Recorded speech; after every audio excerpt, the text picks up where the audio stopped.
This is a story about the greatest man I ever knew. My father, who was the greatest man that I ever knew, told my brothers and sisters and I stories about cowboys and Indians.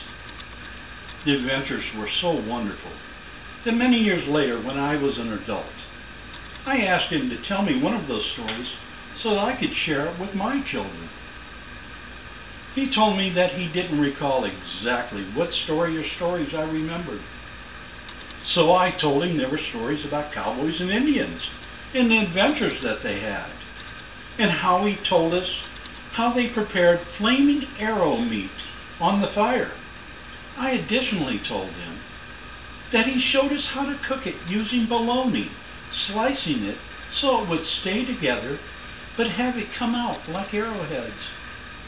My father started to laugh, and when he saw that I was in a quizzical state, he told me that when he told us those stories, he had to think of what he was going to make up next just to stay ahead of us.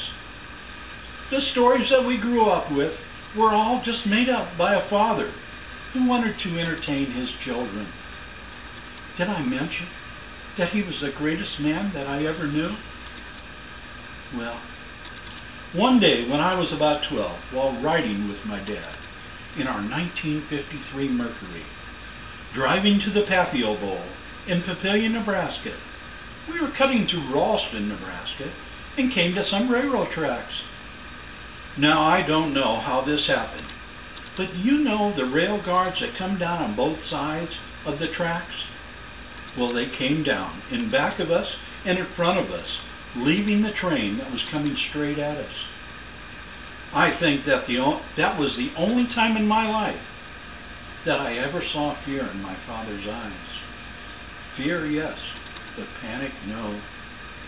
He turned the car to the left and drove hurriedly down the tracks for about 3 car lengths, and then turned to the right and drove onto the grass and then back to the road.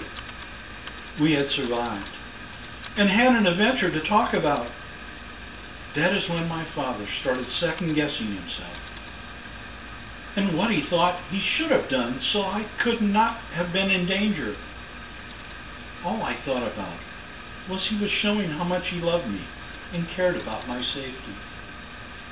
Those were just a couple of my special memories. My brothers and sisters all have special memories about our father, unique to them.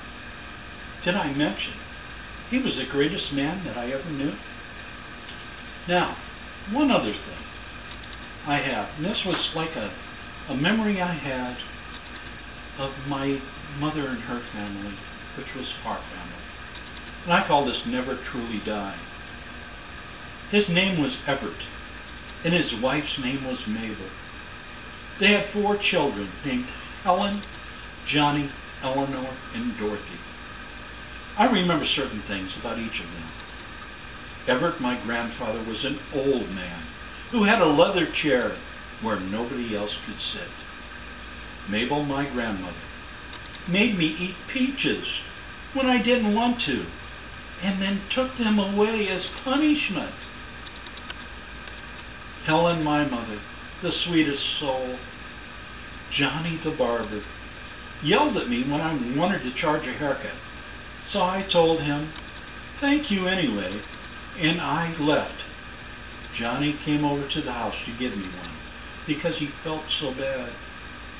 He told my parents that he yelled, and I just took it and was so polite in return he was ashamed.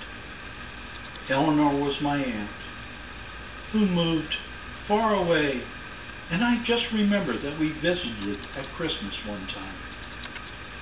Dorothy, my aunt, was married to Bral, a wonderful uncle who always was so kind to everyone he met. I haven't thought about them, except my mother, for years, and it brings back this thought. As long as you are remembered, you will never truly die.